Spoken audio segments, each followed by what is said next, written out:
Masu sauraro, Assalamu alaikum. Barkanku da sake saduwa da mu a cikin sabon shirinmu na Muleka Duniya mu sha kallo. A yau shirin tafe yake da tarihin wasu al'umma wanda ake kira da Etruscan. Etruscan wasu al'umma ne da suka rayu shekaru aru-aru. Masana tarihi sun ce Etruscan sun rayu shekara 2300 da suka wuce. Ku kasance tare da mu a cikin wannan shirin domin jin tarihin waɗannan al'umma mai suna Etruscan.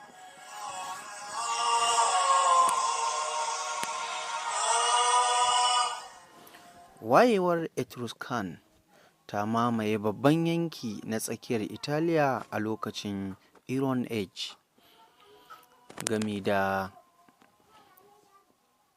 yankuna na zamani na Tuscany, Lazio da Umbria, tare da faɗaɗa cikin gida zuwa yankuna na Italiyanci a duk tsawon shekarunsu. Menene Etruscan da aka fi sani da shi? Etruscan sun kasance ƙwararrun masanan tagulla ne, waɗanda suke fitar da kayayyakin da suka gama a ko'ina cikin Bahar Rum.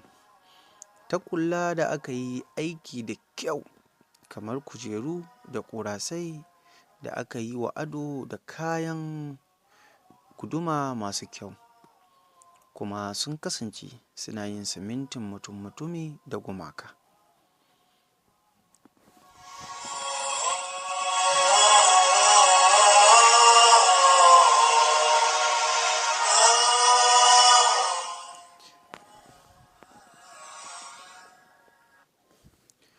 Me yasa Romawa ba sa son Etruscan?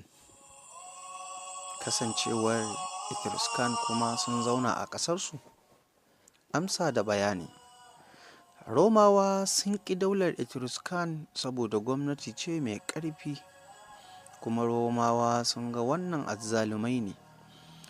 Romawa sun yarda cewa masarautar Etruscan tana da illa ga ra'ayinsu na amfanin jama'a da ko kuma res publica.